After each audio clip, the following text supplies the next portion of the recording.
Let's open in prayer.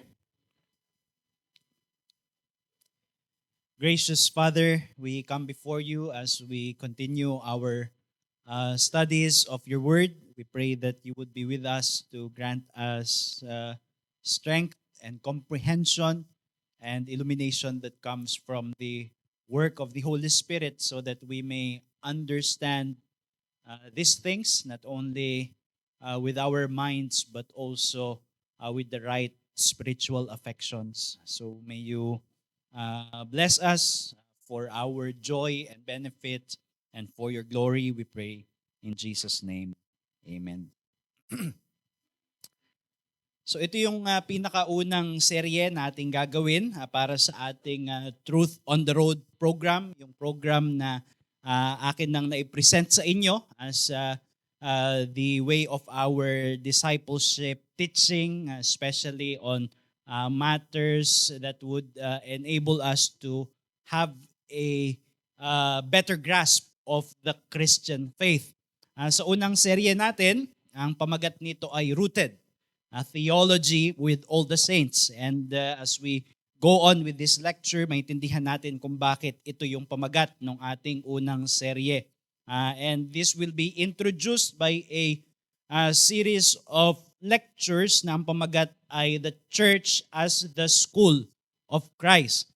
And by that we mean both the local church in one sense, dito tayo tinuturuan ng Panginoong Jesus para maunawaan kung ano ang kung ano yung mga bagay na nais niyang maunawaan natin, but also in the sense that we are discipled not only in the context of a local church but in the wider body, in the broader body of Christ, what we call the Church Universal or the Church Catholic, not Roman Catholic but Catholic in its original sense, in the early creeds of the church, which simply means the whole of the universal church. So yun yung makikita natin.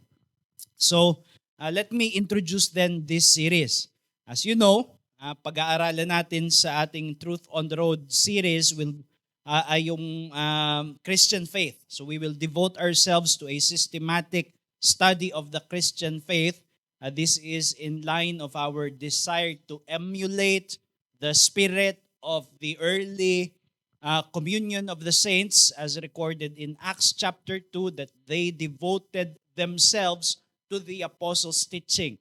It was not the only thing that they did, but it was among the essential ingredients ng kanilang buhay at pakikisama bilang isang iglesia.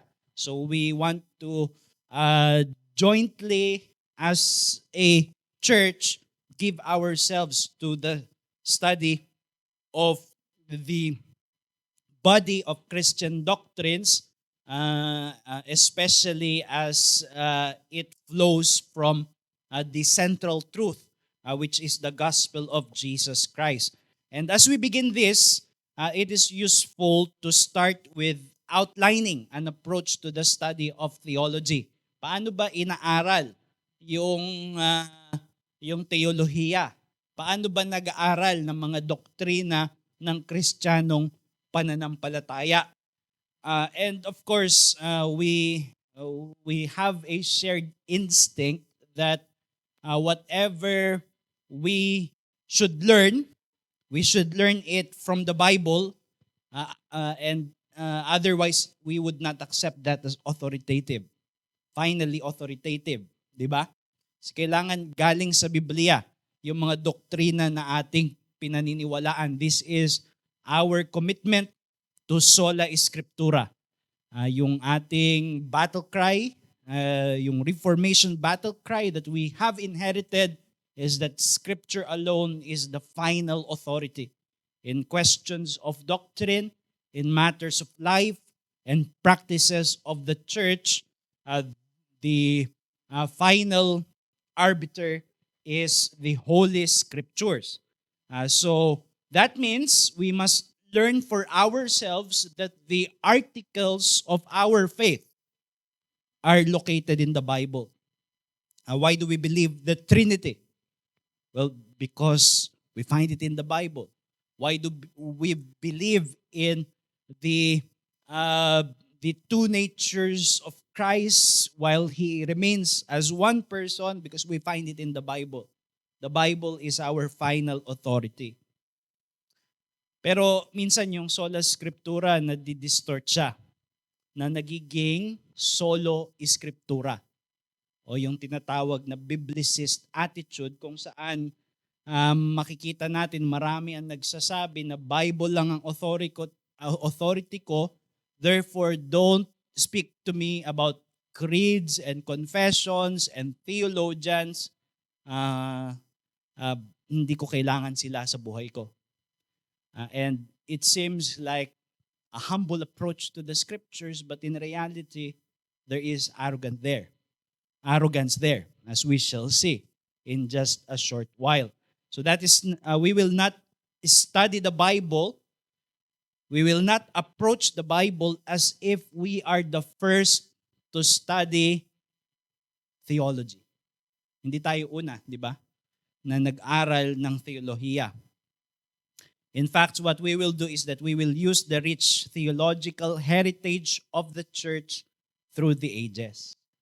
At titignan natin yung kasaysayan at yung pamana ng iglesyang nauna sa atin sa kabuuan, kung paano nila naunawaan ang ebanghelyo, ipinahayag ang ebanghelyo, at lahat ng mga katotohanang nakadugtong dito.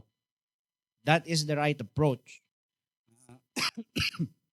And for this reason, I will begin by presenting the biblical or theological warrant for approaching the study of theology under the tutelage or tutorship of the Church Universal. So, ibig sabihin, meron bang theological warrant na pag-aralan natin yung Bible not as if nagsisimula tayo from scratch, but as though we are starting with a rich heritage that comes from our past up until the present. And one would say that this is just an approach. And I would say that this is demanded by our theology itself. This is demanded by the scriptures itself. So this series will provide a biblical foundation and practical direction for tracing our theological roots. Kaya nga siya tinatawag na rooted. So gusto nating hanapin yung ating roots para tayo ay rooted.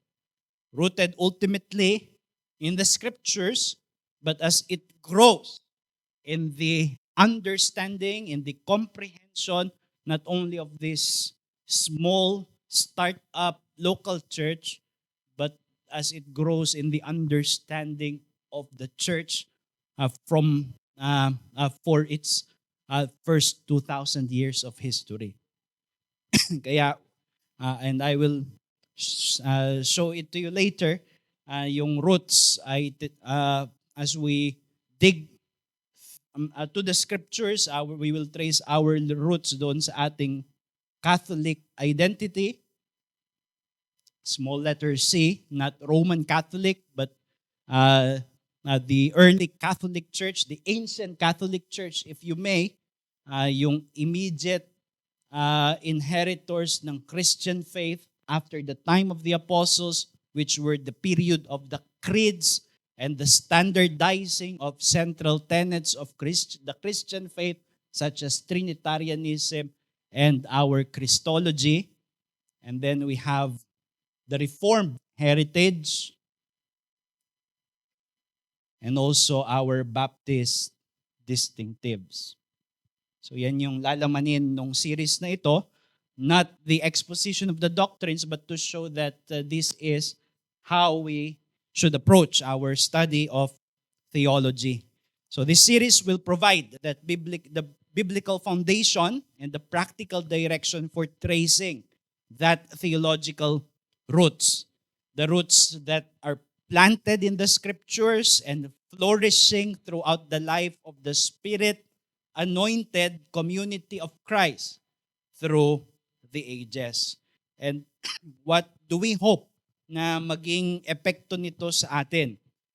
This is the aim. These are the aims of this series. Una, to instill in us a consciousness of our rich theological heritage.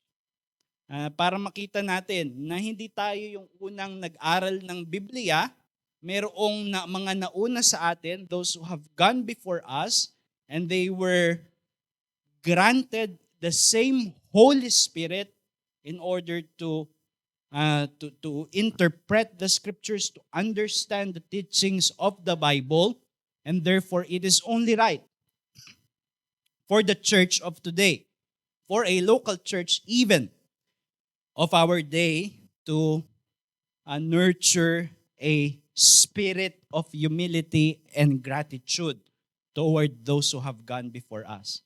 So yun yung gusto nating posture. Merong pagpapakababa at merong pagpapasalamat na ang Diyos ay gumabay sa kanyang iglesia sa mahabang panahon at they were led to the understanding of His truths. And also, to frame our study of theology as a unifying pursuit of truth. Di ba sinabi ng Panginoong Jesus, sanctify them in your truth, your word is truth. Ang pinapanalangin niya ay yung kanyang church universal. Ang panalangin niya is maging isa sila sa John chapter 17. And the prayer of Jesus was answered.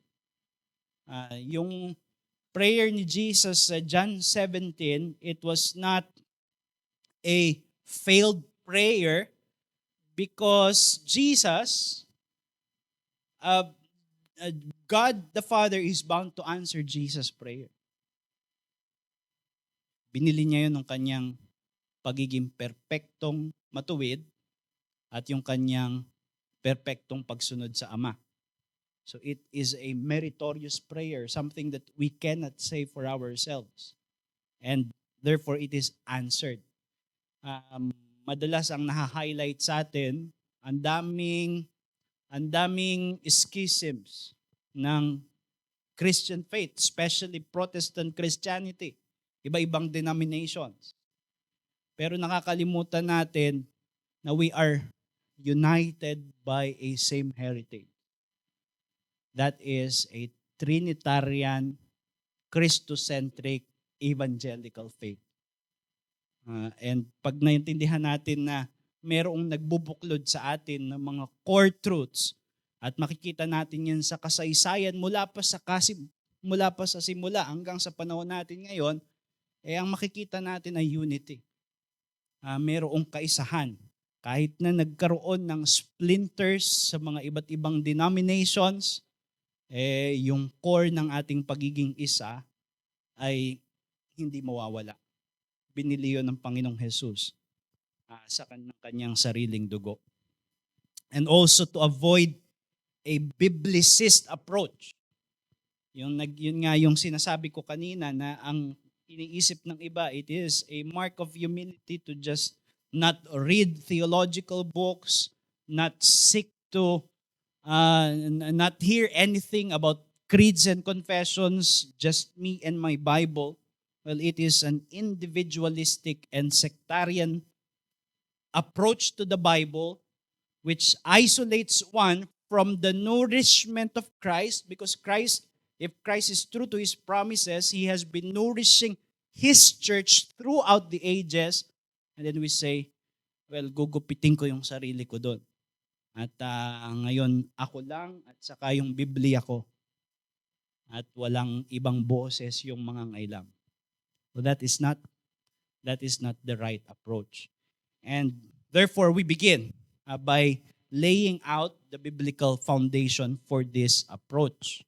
May mga ilang points ako na i-expound para maintindihan natin bakit nais natin na mag-aral ng mga doktrina under the tutelage of the Church Universal. Pero sa ngayon, dalawa lang yung ating titignan. ngayong hapon na ito. So una, sa biblical foundation is the truth that Jesus Christ has formed. Jesus Christ formed, and He nourishes and preserves a church through the ages who are defined by the right confession of and witness to His person and work. So ibig sabihin, kung totoo yung pangako ni Jesus, merong iglesia sa pasimula pa na kanyang itinatag. At yung iglesia na ito ay kanyang sinusustina at pinapanatili sa tamang pagpapahayag ng kanyang pangalan. Sa tamang pagkakilala at pagpapahayag ng ebanghelyo, ng katotohanan ng ebanghelyo. And where do we find that promise? It is in Matthew 16 verse 13 to 19. We will be reading Matthew 16 verses 13 to 19.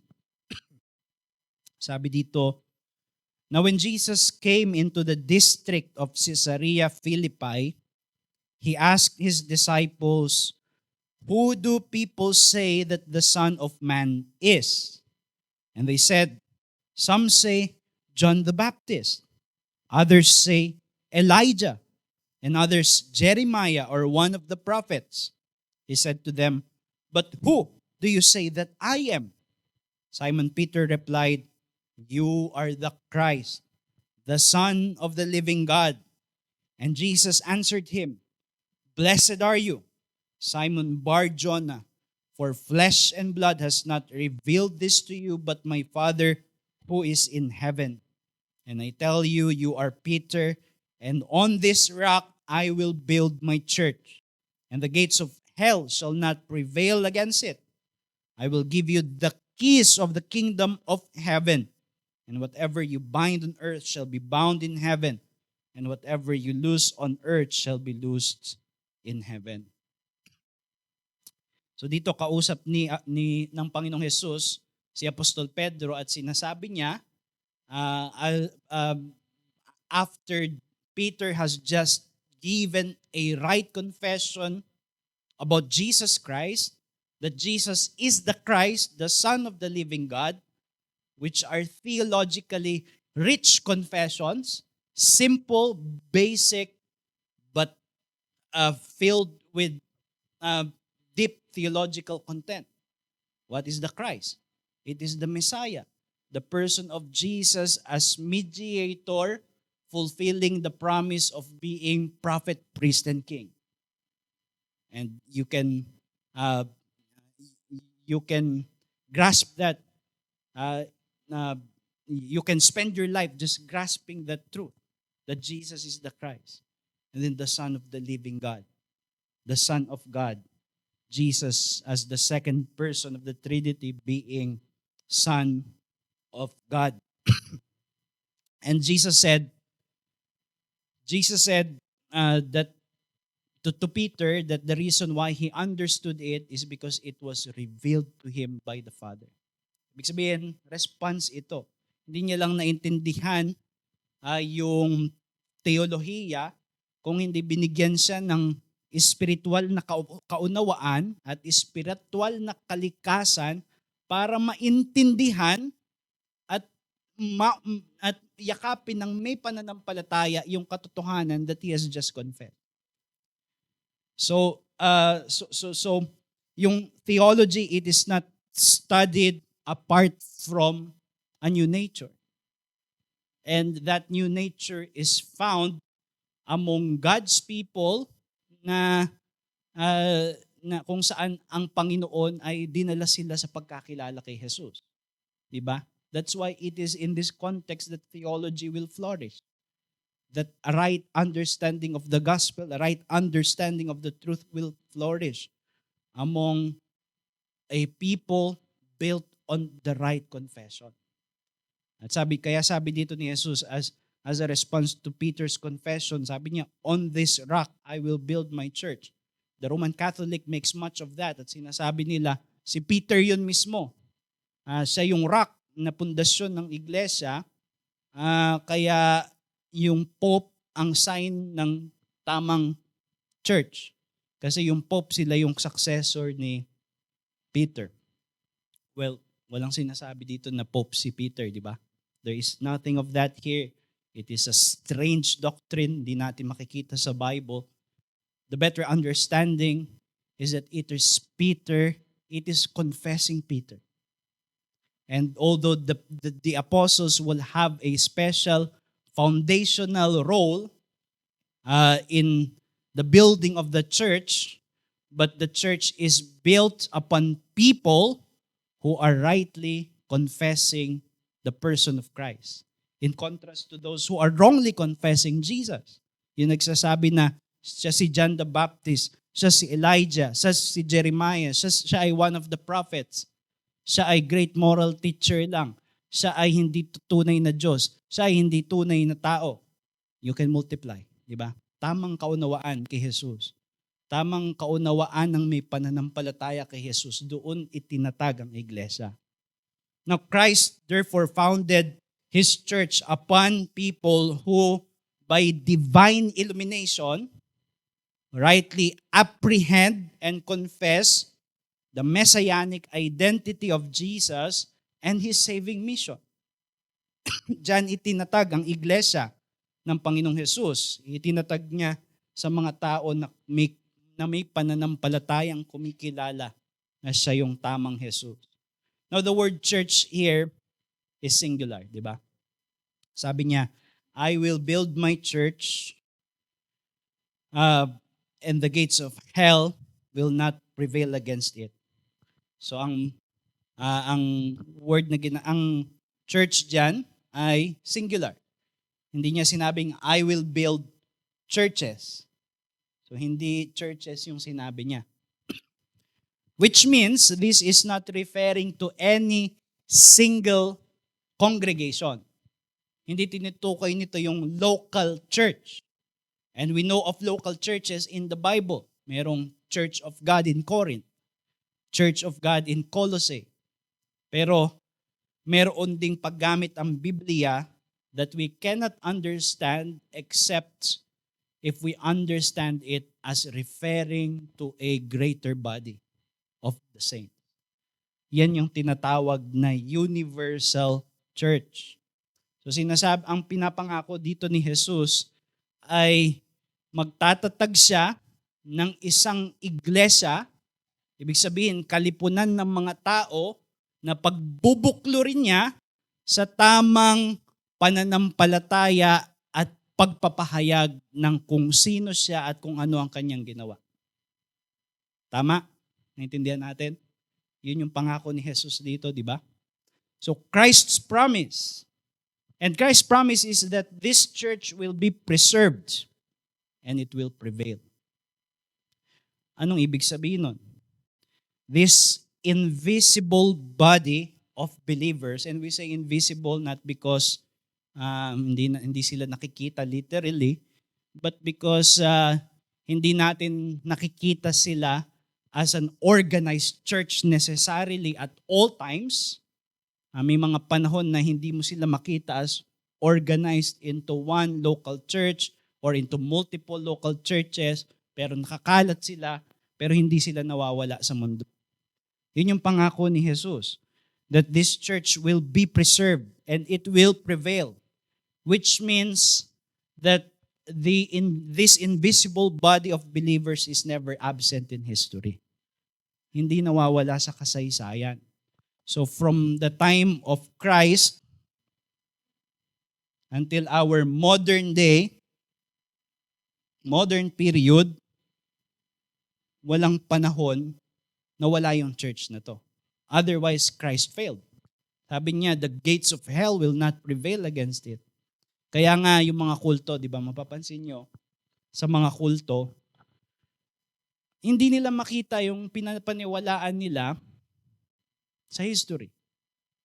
Kaya sasabihin nila, ganito kasi yan. Si Christ, nagtayo siya ng church. Di ba? Matthew 16. Tapos nawala. Kasi lahat nag-backslide. Buti na lang merong teacher ngayon na sinugo ang Diyos. Either si Manalo o sino pa? Si Kibuloy o si Soriano, ibabalik niya yung church na yan. Well, we cannot accept that on the basis of Jesus' words. The gates of hell shall not prevail against it. And they were saying that for thousands, for at least 1,000 or 1,000 plus years, nagpe-prevail yung hell against the church. Diba? So, hindi pwede yan. Ibig sabihin, pag tinignan natin yung kasaysayan, nagpapatuloy yung tamang pagkakilala, tamang pananampalataya, at tamang pagpapahayag ng doktrinang nakaugat sa kung sino si Jesus at ano yung kanyang ginawa. We can say then that the history of Christian theology is the story of Christ guiding and preserving His church through the ages in the right and faithful confession. Because if Christ has promised this, we should see this in history. Na mayroong iglesia na pinapanatili siya mula sa simula hanggang sa dulo, na sila ay humahawak sa tamang kalipunan ng mga aral na nakaugnay kay Jesus. Diba? And throughout the history of the church's theological engagement, therefore, we see Christ preserving His church in the right confession against heresies and against errors. And therefore, in this sense, although I am already jumping ahead of my lecture, but in this sense, when we look, for example, at the creeds of the church, halimbawa, yung early creeds that gave us the right definition of the doctrine of the Trinity. Halimbawa, kung saan mababasa natin kung paano ipriniserba yung aral na meron lang iisang Diyos, pero merong tatlong persona, at si Jesus, hindi siya mas mababang Diyos kung hindi kapantay siya ng Ama, kagaya ng banal na Espiritu na kapantay ng Ama at Anak, at yan ay naisulat ng maingat sa mga creeds. Well, and then we find that this definition as laid in the creeds has impressed itself upon the conscience of the churches, of the church, of all the believers throughout the history na humahawak sa tamang ebanghelyo. Then we can say that it will neutralize the idea na ayoko ng creed. Well, but ayaw mo ng creeds? Halimbawa, bakit mo tinatanggihan ito? Hindi mo ba nakikita na ito ay produkto ng pangako ni Jesus? Naiingatan niya ang kanyang iglesia mula sa mga maling paraan ng pagpapahayag kung sino siya. Di ba? Of course, yung mga creeds halimbawa ng sinaunang panahon, iyan ay produkto ng kanilang pag-aaral ng Biblia. Kaya tinatanggap natin yan dahil yung mga turo nanggagaling sa Biblia. Pero pag sinabi natin na ayokong matutunan yung mga natutunan nila, hindi ko kailangan ng gabay ng iglesia sa mga nauna sa akin, titignan ko lang yung aking Bible, well, we will ignore, when we ignore this heritage, we will become vulnerable to serious errors that the church already confronted in the past and addressed in the past. Ibig sabihin, nire-risk natin yung sarili natin na lumakad kagaya ni Arius o ni Nestorius, yung mga heretics sa kasaysayan na nagkaroon ng mga maling konklusyon dahil sa kanilang maling pag-aaral ng Biblia.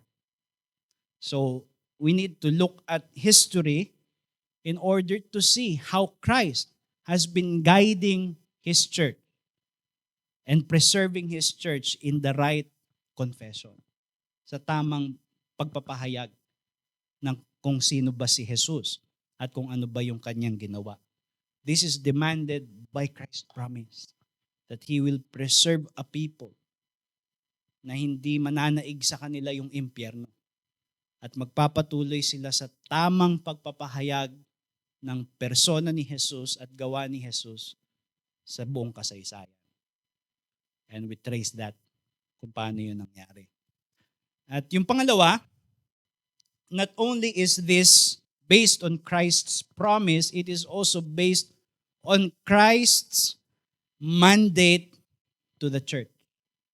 Because under Christ's authority, the church is actually entrusted with stewarding the deposit of the Christian faith and passing it from one generation to another. Ibig sabihin, pinapakita sa Biblia na yung nasa ilalim ng otoridad ni Jesus, ang kanyang kapahayagan ay ipinagkakatiwala sa iglesia upang ipasa sa susunod na henerasyon ng dalisay. Ibig sabihin, iningatan nila doon sa mga kamalian ng kanilang panahon para maipasa nila ng walang kamalian sa susunod na henerasyon.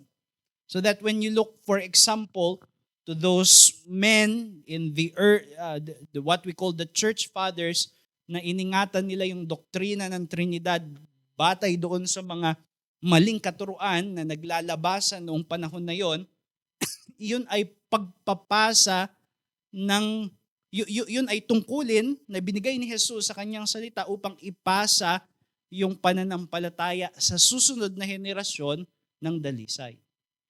And therefore, yung sumunod na henerasyon, para sila'y manatiling tapat, kailangan na kunin nila kung paano ito ipinasa ng tapat. Halimbawa, sa Psalm 145 verse 3 to 4, this is an Old Testament precedent. Sabi doon, but it shows us that this has always been the pattern of God's dealing with His covenant people. Psalm 145 verse 3 to 4. Great is the Lord, and greatly to be praised, and His greatness is unsearchable. One generation shall commend your works to another, and shall declare your mighty acts. So yung disenyo, yung isang henerasyon ay ipapasa yung mga katotohanan ng gawa ng Diyos sa susunod. Tapos sa susunod. Tapos sa susunod. And then we find that in the Great Commission that it is the church that is entrusted to do this work. Matthew 28 verse 18 to 20. After the resurrection, and Jesus came and said to them, all authority in heaven and on earth has been given to me. Go therefore and make disciples of all nations, baptizing them in the name of the Father and of the Son and of the Holy Spirit, teaching them to observe all that I have commanded you. And behold, I am with you always to the end of the age. So dito si Jesus, kinokomisyon niya yung kanyang mga alagad. Pero may pangako kasi dito. Sabi niya, I will be with you until the end of the age. Yung end of the age na tinutukoy niya ay yung yung kanyang muling pagbabalik. Wala na doon yung mga disciples, di ba? Ibig sabihin, ay yung mga 12 apostles. Ibig sabihin, ang kausap niya dito is the church even after the 12 disciples. Kaya tinuturing natin ito na Great Commission of the Church. Hindi Great Commission ng 12 apostles lang, di ba? Because Christ is promising His special presence to the church as He authorizes them to make disciples of all nations. Ibig sabihin, yung tungkulin na gumawa ng disipulo na pag-aralan na natin, yung estudyante ng Kristiyanong pananampalataya, di ba? Kaya nga dito sinabi, teaching them. Yung otoridad upang magturo para sa pag-aalagad kay Jesus ay ipinagkatiwala sa iglesia. And in light of the promise of Christ in Matthew 16 verse 18 na the gates of hell shall not prevail against it. And now coupled with this promise na sinasabi ni Jesus na I am with you always until the end of the age, it assures us that this commission will not fail. All of what Christ desires that his disciples would learn has been transmitted from then until and throughout the ages. This means that there is a church from the time of the apostles until now that has been handing down a faithful witness to the Christian faith. Merong henerasyon sa henerasyon at henerasyon na ipinapasa yung mga tamang katuruan ng dalisay hanggang sa ating panahon. And then, lastly, we look at the logic of the pastoral letters. So, you can open to 1 Timothy just to for quick references. This is the logic of the pastoral letters. Pinapakita sa pastoral letters, halimbawa, yung katotohanan na yung iglesia ang tagapangasiwa o yung stewards, tagapangasiwa hindi bilang may otoridad kung hindi bilang lingkod ng mga katotohanan ng ebanghelyo. What we may call the Christocentric body of doctrines. Merong isang katawan ng mga katotohanan na ang sentro at ang ugat ay yung ebanghelyo, kung sino si Jesus, ano yung kanyang ginawa, at ito ay ipinagkakatiwala sa iglesia. The church possesses it because the church is created by it, meaning we are the creature of the word, as the reformers would say. We are nurtured in it. We grow by it because we sing it. We reflect on it. We see it in the sacraments. We live it out in our fellowship. Ganun yung iglesia. That is why in 1 Timothy 3 verse 15, Paul said that the church is the pillar and buttress of the truth. Diba tayo yung suhay at haligi ng katotohanan. Hindi yun kahit anong katotohanan lang. Hindi yun yung katotohanan ng yung mababasa mo sa newspaper. Otherwise, dapat tayo yung media. Diba? Ang tinutukoy na katotohanan doon, yung katotohanan ni Jesus. At lahat ng mga doktrinang nakakabit doon. So tayo yung tagapangalaga. And Christ is referring not only to the local churches. It is manifest in the local church, but properly it belongs to the universal church. Why? Because God has only one household. Diba? The household of God. Hindi sinabing households of God, but household of God. The church of the living God, a pillar and buttress of the truth. So nag-uugat yan doon sa identity na merong mga tao ang Panginoong Jesus. Sila yung tinatawag na Church Universal, and ordinarily, this universal church is manifest in local churches, organized local churches, but not necessarily so. May mga panahon na walang organized local churches pero meron pa ring universal church. Tapos sinabi diyan na yung church na ito most chiefly through its ministers should guard the purity of this Christian body of doctrines and to defend it against errors.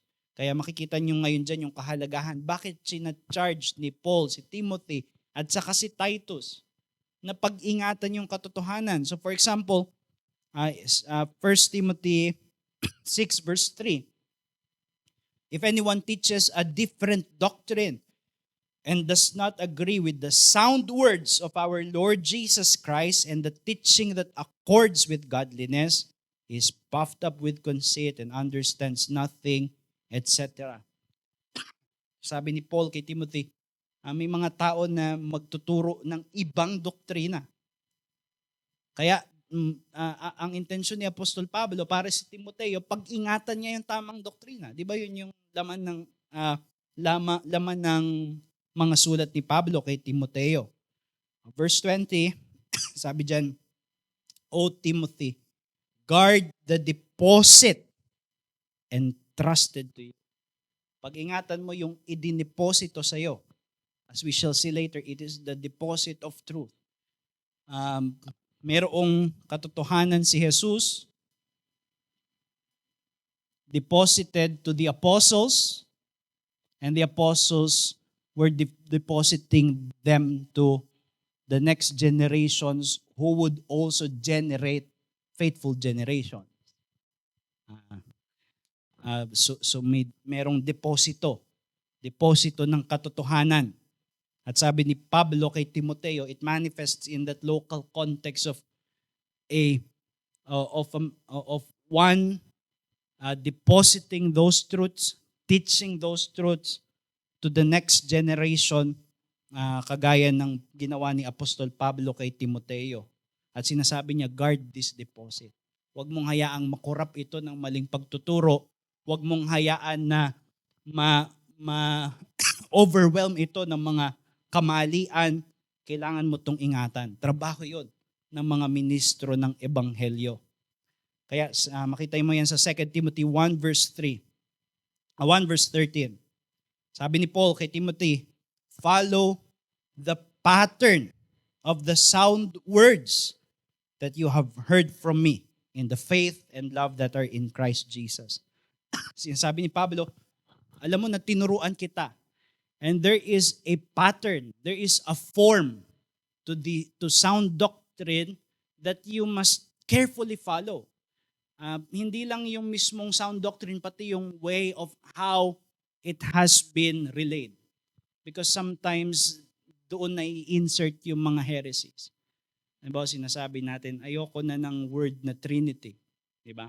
May mga iba na naniniwala pa rin naman ako sa Trinity. Ayoko lang gamitin yung language ng early church na one God, three persons. Halimbawa, si Karl Barth, sabi niya, mas gusto kong gamitin one God, three modes. Pero in essence, Trinitarian pa rin yun. Well, actually, if you, yung clear sign that you are being faithful to the doctrine as it has been handed is you are following the sound words. There is a pattern of sound words. At yun yung sinasabi dito ni Pablo, ingatan mo yung pattern of sound words. Chapter 3, verse 8. Just as Jannes and Jambres opposed Moses, so these men also opposed the truth that is entrusted to the church as a pillar and buttress of the truth.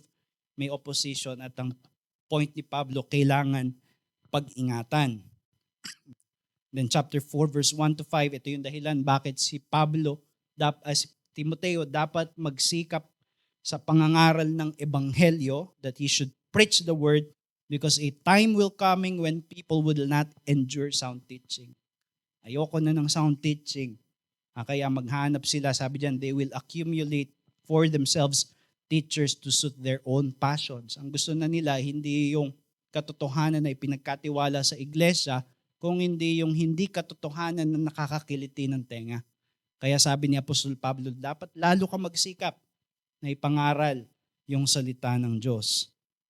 And then si Titus din ay kinumand, sabi sa Titus 1 verse 5, this is why I left you in Crete so that you might put what remained into order and appoint elders in every town as I directed you.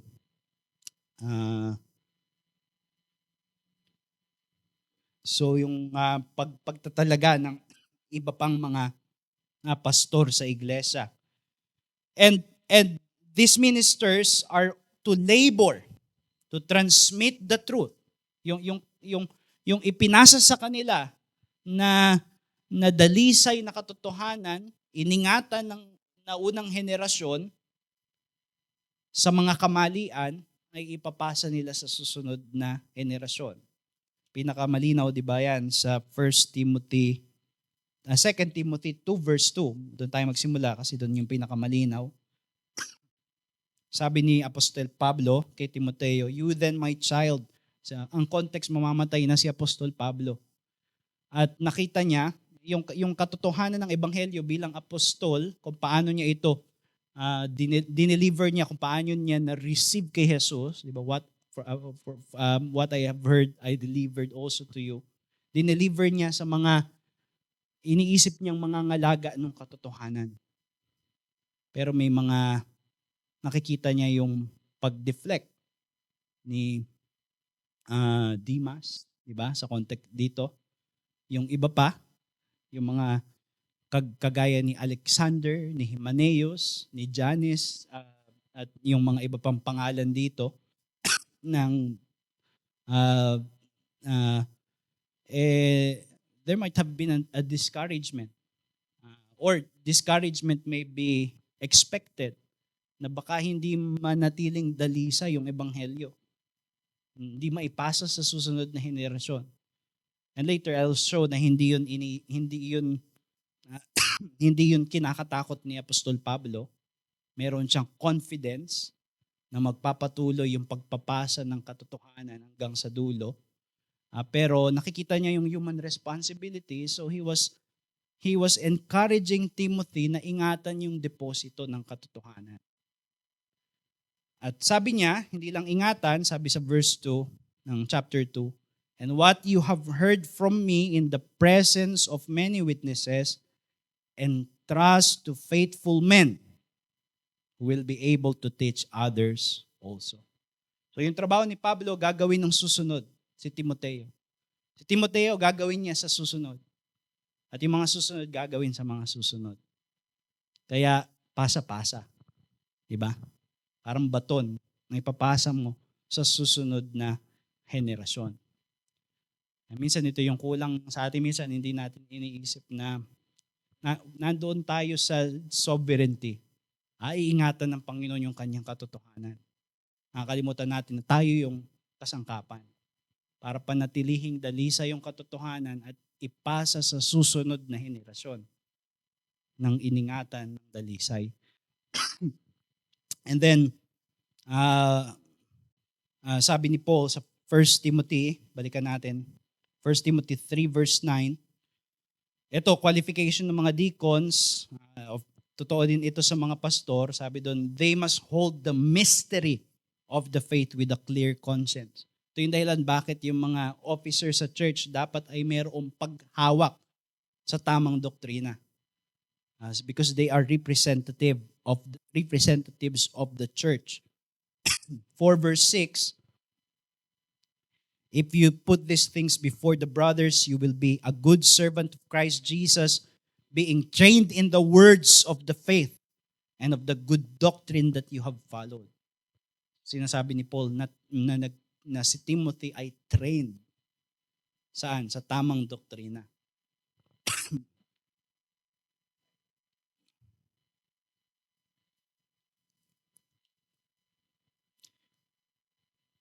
(3 verse 14).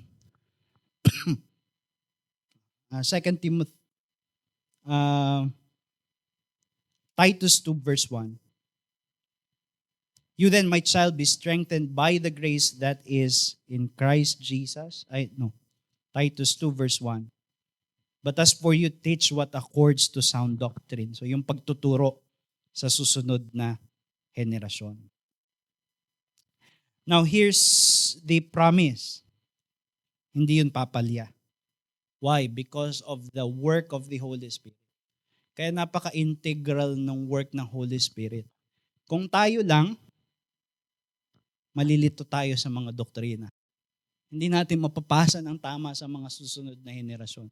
Kung si Christ, sinabi niya yung nung nandun siya nung nag-resurrect siya, sabi niya, turuan niyo yung mga alagad tapos hindi niya in-empower ng Holy Spirit sa Pentecost, ano mangyayari? Magkakalituhan na sila. Hindi, ang sabi ni Jesus, ganito. Ang sabi ni Jesus, ganito. Ang interpretation ko sa sinabi niya, ganito.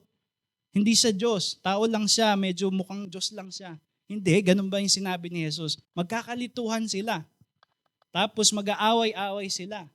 Tapos papangunahan sila ng mga makasalanang damdamin at sasabihin nila, o sige, paghiwa-hiwalayin na lang natin yung mga katotohanan. Yan yung gusto mo, follow your own truth, magtatag ka ng sarili mong ibang church. Ganon. So, ganon yung mangyayari. Pero kaya napakahalaga na yung banal na espiritu ay ibinigay sa iglesia. Diba? Sa Pentecost. Anong sabi ng Panginoong Jesus? We will deal more with the Holy Spirit, but I want us to grasp something of this now. Anong sabi ng Panginoong Jesus doon sa mga alagad? Sa upper room. Papadala niya daw yung Holy Spirit para maalala nila yung mga itinuro ni Jesus. So ibig sabihin, they were commissioned, but the Holy Spirit empowers their commissioning so that they will preserve the truth. And this same Holy Spirit is expected of believers dahil sinabi rin ni Apostol Juan sa kanyang sulat sa mga disipulo noong sila ay pinapasok ng mga katuruan na nagsasabing Jesus Christ has not come into the flesh. Hindi nagkatawang tao si Jesus. Sinasabi doon ni Juan na you have the anointing of the Holy Spirit. So ibig sabihin yung church, they can discern what is not true. The church has the Holy Spirit to empower them to understand what is true. What is the right profession and confession of Christ. 2 Timothy 1 verse 12. Sabi dito ni Apostol Pablo, I thank him, 2 Timothy pala, 2 verse 1 to 12. Sabi ni, verse 11 muna, sabi dyan ni Paul, I was appointed a preacher and apostle and teacher, which is why I suffer as I do. But I am not ashamed, for I know whom I have believed, and I am convinced that he is able to guard until that day what has been entrusted to me. What is that day? We extend this to the second coming. Yan yung day. That day, the final day. Sabi ni Paul na hindi siya nawawalan ng courage because naniniwala siya that God, despite the deflections that he has been seeing among those men na kanya mismong trinain sa katotohanan, sa tamang doktrina, but they were deflecting. At ngayon, si Timoteo mukhang duwag, kaya kailangan niyang palakasin. Pero sabi niya, hindi siya nawawalan ng loob. Why? Because he is convinced that God is able to guard until that day this message that has been entrusted to him. Maipapasa ito sa mga susunod na henerasyon hanggang sa katapusan. Di ba? Kaya sabi ni Pablo sa verse 14, meron mo ng utos, kaya sabi niya, follow the pattern of the sound words that you have heard from me. Sundan mo ng maigi yung mga itinuro ko. And then 14, by the Holy Spirit who dwells within us, guard the good deposit entrusted to you. So, ingatan mo yung idiniposito sa'yo. By what? By your own strength, by the Holy Spirit. Sa kalakasan ng banal na Espiritu. That is why, when we are studying today the Christian faith, we cannot say na, well, I'll just read the Bible for myself. No, we sit under the tutelage of the church. Kung paano ito pinasa sa mga panahon hanggang sa ating panahon. paano iningatan sa mga kamalian na kinaharap na nila para hindi na tayo malaglag sa kaparehong kamalian. Siyempre, meron pa rin pagsusuri. Hindi nawawala yung pagsusuri kung saan ikinukumpara natin sa salita ng Diyos. Ang wala sa atin ay yung meron yung Roman Catholic na sinasabi nila na kung may pangako ng iisang iglesia, kami yan. Mula pa noon hanggang ngayon. Makikita natin when we study the period of the Reformation, the insistence of the Reformers is we are more Catholic than you. You break away from the ancient Catholic faith. And kahit kayong yung may mga institutions, kayo yung merong claim doon sa external institutional continuity, pero wala na sa inyo yung deposito. At nire-recover namin yung deposito. Kaya mas faithful pa kami doon sa Catholic Church. Tinuturo namin, ito yung tinuro ni Augustine, ito yung tinuro ni Irenaeus, ito yung tinuro ng mga sinasabi niyong church fathers niyo. Diba? Because we find that there is a faithful transmission. And therefore, we cannot approach the Bible as biblicists. Because when we approach the Bible as biblicists, sinasabi natin na hindi nag-work yung pangako ng Diyos. Hindi nag-work yung Holy Spirit in transmitting faithful doctrines from one generation to the next. Okay? So that means the Christian faith must be learned with a critical appraisal. Critical because we still need to be like the Bereans, looking at our Bible and examining these things, but we have guides and we praise them. And therefore, we look at the theological engagement of the church across the generations as we study these things. So as Stephen Holmes has said in his book, Listening to the Past, the work of tracing the intellectual arguments that shaped earlier ages, arguments that sometimes seem so foreign or irrelevant to our own situation, is a necessary part of the wider theological task of proclaiming the gospel of Christ anew in every new language and situation. We cannot merely translate the language of Scripture into our own language, ignoring the intervening ages. We will only proclaim the gospel faithfully if we make an effort to understand how it has been passed on to us.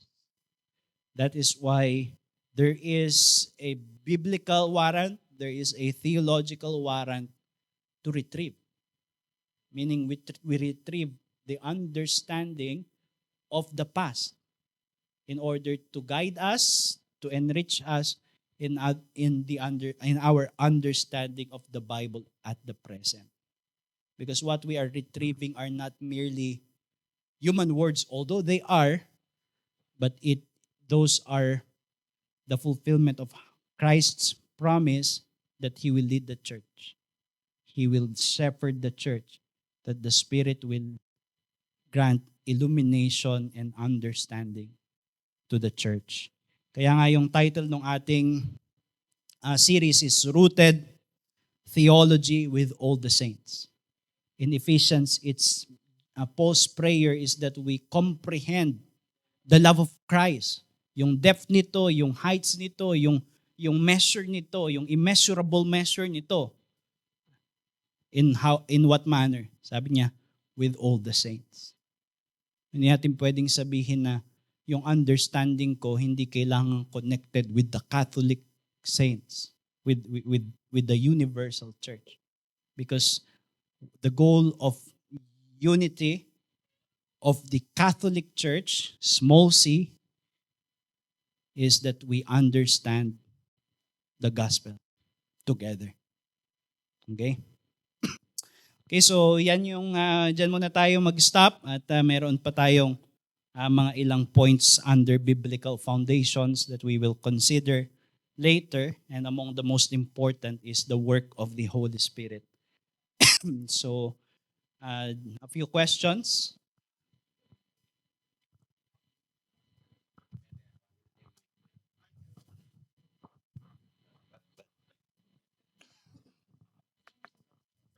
Hello.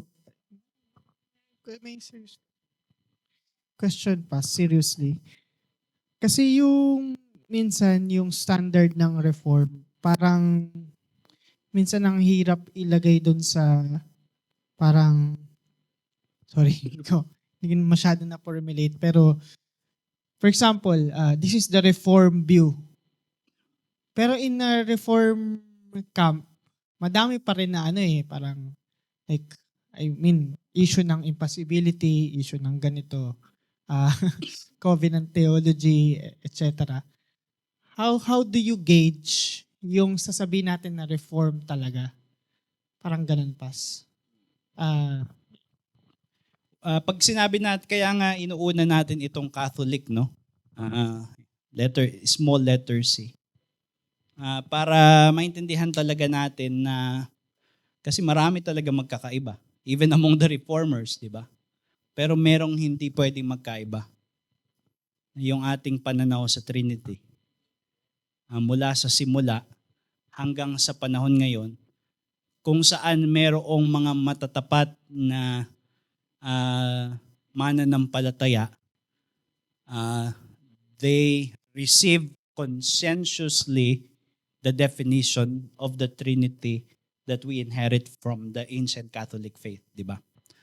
So, and that is already a wonderful source of unity. Kaya pag halimbawa nakita natin mga Armenian, mapuput into context, di ba, na if they are faithful, evangelical, Trinitarian, Armenian, charismatic, well, kapatid kita. Balang araw makakasama kita sa langit, di ba? So kahit hindi sa Reform, kahit sa ibang denomination. Minsan mas mahirap gawin yun kasi may mga charismatic na nagbo-border na sa kulto, di ba? Pero pag nakita natin they are Trinitarian, evangelical, meron na agad Catholic. Kaya nga yung Catholic na to, it's also an attitude, yung Catholicity. We embrace other faith, other expressions of the Christian faith because of this unity. So may mga bagay talaga, actually marami na pagdidibatihan, di ba? Pero pag nagdidebate kayo sa context nito, sa huli-huli, alam mo magkakapatid kayo, di ba?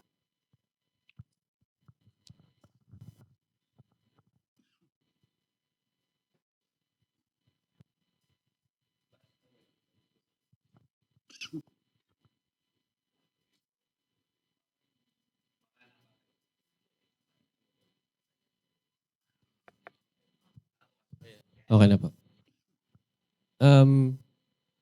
Kasi yung ibang reform po pas, especially yung Presbyterians, and even yung mga sina Calvin, they called yung mga believers sa Old Testament na church. But based dito and sa sinabi ni Jesus sa Matthew, doon pa lang nag-start yung church. So ano po yung correct doon? Merong formal start yung church, which is yun yung sinabi ni Christ na I will build my church, di ba? Kaya simula noon, meron ng mga tao na nag-gather around the administration of Christ, sa preaching, sa sacrament, sa Lord, sa discipline, di ba? So naging merong format.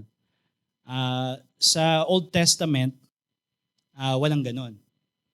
Pero may mga mananampalataya na kabilang sa atin sa isang iglesia. So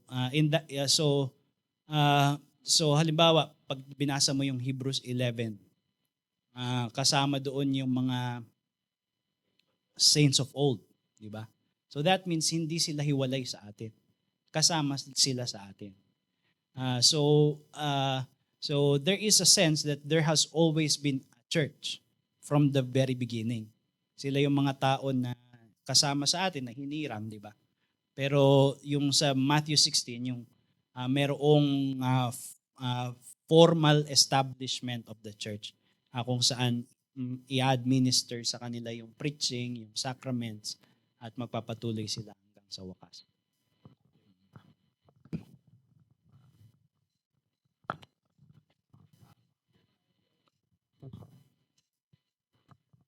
Kaming mga magulang, ama ng tahanan, nire-recommenda niyo po ba na hindi ng Bible, kundi yung mga pamanang ng mga nauna na ituro namin sa aming mga pamilya? Definitely kasi gusto natin na lumago tayo sa consciousness natin na pag kinakanta natin yung di ba, the church has one foundation.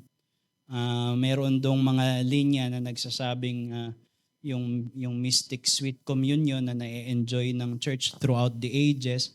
Pero sa katunayan, iniisip natin na parang lahat naman ng natutunan ko ay yung tinuro lang sa loob ng church na ito, di ba? Hindi natin makita na yung buhay natin ay buhay na nagpapatuloy mula dun sa we are being fed and nourished by Christ, di ba? Yung na nagfo-flow mula pa sa simula ng kanyang ginawa. And therefore, we really have a communion. Di ba pag yung mga namatay, di ba ngayon, pag pumunta ka sa, halimbawa sa US, may makikilala ka doon na kapwa Kristiyano, magkapatid kayo. And therefore, you can fellowship with the Word. Kasi, pares kayo na kay Kristo eh. Kahit na wala kayo sa isang local church, nagkita lang kayo, magkalayo kayo ng lugar, ibang kultura ninyo, pero you can fellowship with the Word. Di ba? Hindi natanggal sa membership ng Church Universal yung mga namatay na. Therefore, we can fellowship with them in some sense with the Word. Kaya ako, yung enjoyment ko sa minsan sa pag-aaral ng Bible, pagka magpipreach, tapos nagbabasa ako ng mga commentaries, I imagine that I am studying the Bible and I am surrounded by Calvin and Spurgeon. And yeah. Tapos tatanungin ko si Calvin, ano bang ibig sabihin nito? Tama si Spurgeon, mali ka Calvin. So dahil, and that does not hamper our understanding of the Bible, it improves it. Di ba? Mas nai-improve siya. So yung mindset mo, lumalabas sa panahon natin ngayon, itinutuloy mo, tinitingnan mo kung nagpapatuloy. Yung mga walang mga heroes of faith na yun, kung nangyayari sa panahon natin, walang distortion. Ganun po yung mindset natin. It doesn't mean na magkakaroon ka ng infallible guidance. Kaya nga ito lang yung infallible word. Yung mga matututunan natin sa kasaysayan, hindi siya infallible. Pero guide siya. Kung paanong ngayon, halimbawa ngayon, nakikinig kayo sa pagtuturo ko, pwedeng may mga mali sa sinasabi ko, di ba? Pero at least natutulungan ka mag-isip, magsuri, mag-judge. Ganon din yung ginagawa natin sa kabuuan ng mga, eto next week pa, pero di ba sinabi doon na si Christ, sa Ephesians 4, si Christ nagbigay ng mga teachers sa church, di ba? Apostles, evangelists, shepherds, and teachers. Tapos iniisip natin, local lang yung context nun. Kasi nga may shepherd eh. Ang pastor, local. Yung apostles apostles and prophets, hindi naman, lalo yung apostles, hindi naman sila local. Universal sila. Wala man tayo apostol ngayon, di ba?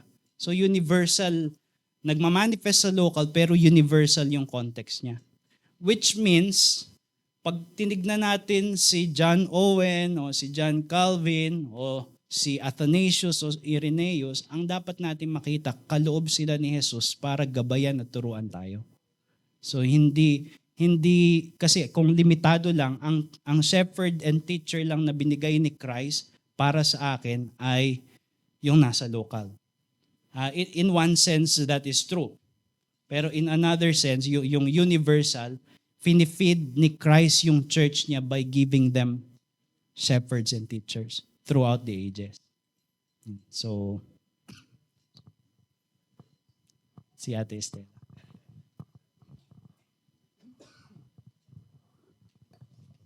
Good afternoon. Pastor, may 2 questions ako. Yung una, pag-aaralan ba natin yung paano na disconnect? Kasi di ba, mga apostles and yung first disciples, then yung church fathers, kaya lang paano tayo napunta sa na-disconnect na tayo dun sa, dapat kasi pinapasa lang from generation to generation eh. So kasama ba yun sa pag-aaralan natin?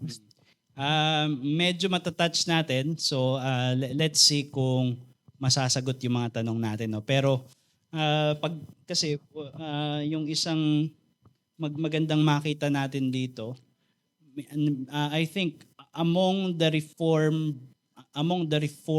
and reforming world, very rampant yung idea na that almost make the Reformation as a restorationist church. Almost, not completely but almost. Na parang faithful yung mga apostles, but since then, decline na lang yung matitrace mo sa church. Actually, makakatrace ka ng decline pero makakatrace ka rin ng development. Just like the Trinity. Halimbawa, common na maririnig natin ngayon yung pagmamaliit sa mga church fathers, di ba? Sinasabi na, yung church fathers, hindi talaga sila marunong mag-interpret ng scripture, sabi nila. Kaya modern commentaries lang basahin natin. And that is, it is very hard to accept that and be confident about the Trinity. Because it was in the period of the church fathers that we have been enriched in our understanding of the Trinity. And then sasabihin natin, well, hindi sila marunong mag-interpret ng Bible. So, kaya yung tinuro ko kanina, yung sa scripture, makikita natin doon na merong nagpapatuloy na katapatan at paglago sa pagkaunawa na mula sa simula hanggang sa mga sumunod. And therefore, yung mga reformers, hindi nila iniisip. There is a very real sense na sa pagdating sa mga Luther, nung si Luther ay nagkaroon ng Reformation, mas immediate yung kanyang context. Hindi talaga yung indulgence, it was a very recent development. Although meron ng papacy, pero yung abuses ng papacy naging rampant sa panahon niya. So kaya nga ang si Luther hindi niya intention umalis sa Roman Catholic Church, di ba? Kasi iniisip niya na it should be reformed. So yun. So siguro to shorten, it is possible that matatouch na. Tapos yung kasi di ba si the Lord Jesus Christ, binigay niya yung keys of the kingdom of heaven, yung Great Commission sa Universal Church. Kahit on this church, di ba? So church lang. Kaya lang sinasabi na ang turo sa atin, yung paano ba yan? Ang Universal Church, hindi siya yung summation ng local churches, kundi yung local church is a manifestation of the Paano ba yung anong basis nun, Pastor, sa pagsasabi na ganun yung local church is the manifestation of the Universal Church? May biblical ba yun? Yun mismo yung isa, yung Matthew 16, sinabi doon, ibinigay yung keys of the kingdom kay Peter. In connection doon sa pangako sa kanya na I will build my church and the gates of hell shall not prevail against it. Church as singular, not plural. Pagdating sa Matthew 18, yung same language ginamit na whatever you bind on earth shall be bound in heaven, and whatever you loose on earth shall be loosed in heaven. Na ang konteksto ay pag-practice ng church discipline. So yung keys ibinigay sa church, universal, Pero ang manifestation niya doon sa local. Doon sa local churches. Kaya yung halimbawa, pag nagdi-discipline, exercise yun ng keys ng kingdom. So, kaya siya manifestation kasi hindi siya summation. Ganito yung mangyayari sa summation. Kailangan natin baguhin yung language ng Bible kapag ka-summation yung view natin. So, for example, when the Apostle Paul uses metaphor sa church, parehas niyang tinatawag yung universal church na body. Pero yung local church also as one body. Kung summation, we are just a body part. Di ba? Na idudugtong sa ibang mga churches, local churches, para maging one body. Pero sabi, one body tayo as a local church. At lahat importante sa ginagawa natin. So that means, yung pagiging one body ng universal church, nagmamanifest sa local church so that we can call ourselves one body. Halimbawa, tinatawag rin yung church na bride of Christ, di ba? Sabi ni Paul kay Timothy, doon sa mga taga-Corinthians, binethrothed sila kay Christ. So, as a church, we are bride of Christ. Pero hindi brides of Christ, hindi rin part of the bride of Christ yung local church.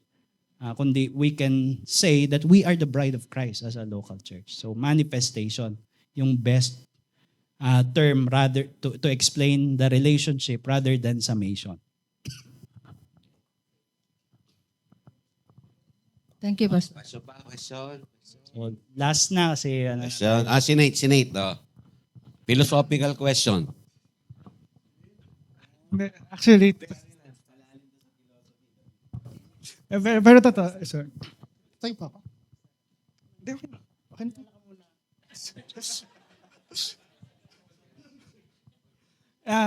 Actually, philosophical question talaga. Hindi kasi, natin, sa historical theology ba, meron bang kang kilalang figure na yung interpretation niya ng whole scripture correct? Parang kunyari, sa Old Testament, New Testament, correct yung interpretation. Kasi usually sa historical theology, di ba, kunyari may doctrine ng justification. Sasabihin nila, dahil kay Luther, nalaman natin tungkol sa justification. Ganun. So, yun yung tanong ko. si Jesus lang. So wala, 'di ba? Wala. Kasi nga fallible yung mga tao. Kaya nga hindi mo pwedeng sabihin na idiniposito yung katotohanan sa isang tao. Hindi rin idiniposito sa isang opisina kagaya ng papacy. Kung hindi sa iglesia, sa universal church. So, I don't think na meron tayong makikita na merong perfect theology.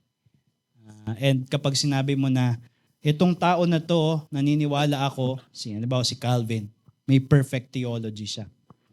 Well, actually, it becomes arrogant, not of Calvin, but of ourselves. Kasi tayo yung nagja-judge na may perfect theology siya, which means we think na tayo may perfect theology to be able to judge that way, di ba? So perfect yung theology ko, kaya kaya kong i-judge na perfect yung theology ni Calvin. So, hindi pwede. So, hindi natin pwedeng masabi yun. Okay, tutuloy natin yung study na to. Mag-close tayo sa panalangin. Wala na. Panginoon, salamat po sa kaunawaan na ito na ikaw at ang aming Panginoong Jesus ay gumagabay, nagpapalusog sa iyong iglesia sa lahat ng mga kapanahunan. May mga panahon na parang nilalamon ng impyerno ang iglesia because it almost looks like there are generations that are without a faithful body, but that is not true. And therefore, we thank you that we come with already a rich heritage of the faith, of how the gospel has been confessed and defended against various errors that have arisen, and the gates of hell, although it has been multiplying such errors, the church has not been consumed by it. And therefore, help us to be strengthened in our task, to be faithful in our commission also, so that those who follow us may receive from us a fallible but nevertheless a faithful witness to the person of our Savior, Jesus Christ. In whose name we pray. Amen.